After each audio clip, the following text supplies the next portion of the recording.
27 March 1999। আকাশ কালো, মেঘে ঢাকা, বিদ্যুৎ চমকাচ্ছে। ঠিক এই মুহূর্তে একটি কালো ছায়া ছুটে চলেছে সার্বিয়ান আকাশের দিকে। F-117 নাইটহক, বিশ্বের প্রথম স্টেলথ যুদ্ধ বিমান। Pilot lieutenant colonel Darrell Zelko. তার মিশন বেলগ্রেডে সার্বিয়ান বিমান বাহিনীর সদর দপ্তরে বোমাবর্ষণ। আর তার সাথে আছে F-16 ভাইপার, যেগুলোর কাজ শত্রুর রাডার ধ্বংস করা। কিন্তু ঠিক তখনই রেডিওতে ভেসে আসে এক আদেশ, আবহাওয়া খারাপ, F-16 গুলো ফিরে যাও। জেলকো এখন একা, আর তার সামনে অপেক্ষা করছে অজানা শত্রু। F-117 এতটাই স্টেলথি যে রাডারে তার অস্তিত্ব বোঝাই যায় না। এটি যেন আকাশে ছুটে চলা এক অদৃশ্য ভূত। এমনকি রাডারে এর অস্তিত্ব দেখা যায় একটি টেনিস বলের মতো। এখন পর্যন্ত কোনো মিশনে এই বিমান ধরা পড়েনি, কিন্তু আজকের রাতটা ছিল একটু আলাদা। সার্বিয়ান সেনাবাহিনীর লেফটেন্যান্ট কর্নেল জোল্টান দানি নিজ থেকে সেই ভূতকে দেখার জন্য প্রস্তুত।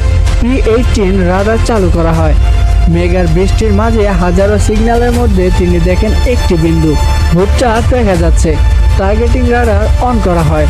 জেলকো বুঝতে পারে কিছু একটা হচ্ছে, তবুও সে লক্ষ্যে পৌঁছে যায় এবং সফলভাবে বোমা ফেলে আসে। কিন্তু কিছুক্ষণ পরে সে বুঝতে পারে দুইটা ক্ষেপণাস্ত্র আকাশ ফুঁড়ে তার দিকে ধেয়ে আসছে। তিনি বিমানের নাক ঘুরিয়ে দেন, কিন্তু তার F-117-এ নেই কোনো চেপ বা রক্ষা ব্যবস্থা। সব নির্ভর করছে তার পাইলটিং দক্ষতার উপর। প্রথম ক্ষেপণাস্ত্রটি মিস করে, কিন্তু দ্বিতীয়টি বিস্ফোরণ হয়। নাইটহক যুদ্ধ বিমানের বাম দিকে ডানা ছিন্ন বিচ্ছিন্ন হয়ে যায়। বিমানটি ঘূর্ণায়মান অবস্থায় পড়ে যায়। বিমান ভেঙে পড়েছে। জেলকো ছিটে আটকে আছে। ইনজেকশন হ্যান্ডেল টেনে ধরে বেঁচে থাকার শেষ চেষ্টা করে। বিমানের ছাদ উড়ে গেছে, ছিট বেরিয়ে আসে, প্যারাশুট খুলে যায়, আর আকাশে দেখা যায় পেছনে জ্বলন্ত নাইটহক করছে। জেলকো বেঁচে গেছে, কিন্তু তিনি জানেন এটি শেষ নয়।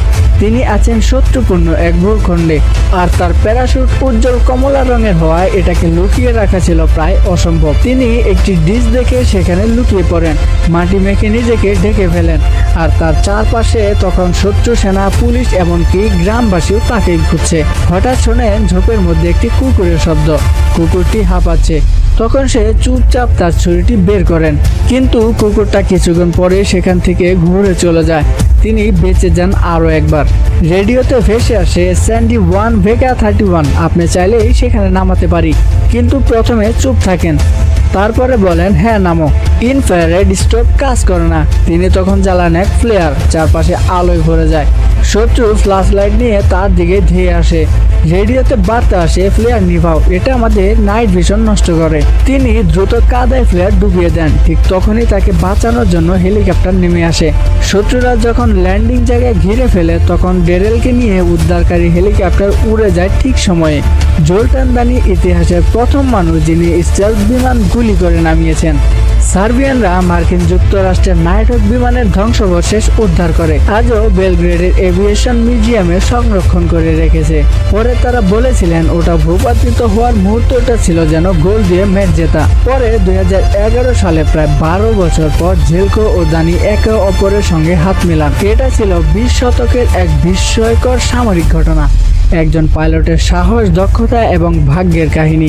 আর একটি যুদ্ধ যেখানে অদৃশ্য শব্দটির মানেই বদলে যায়। এমন আরও রোমাঞ্চকর যুদ্ধ কাহিনী পেতে চ্যানেলটি সাবস্ক্রাইব করুন। এই ভিডিওটি ভালো লাগলে অবশ্যই একটি লাইক দিন এবং কমেন্টে জানান আপনি যদি জেলকোর জায়গায় থাকতেন তাহলে কি করতেন।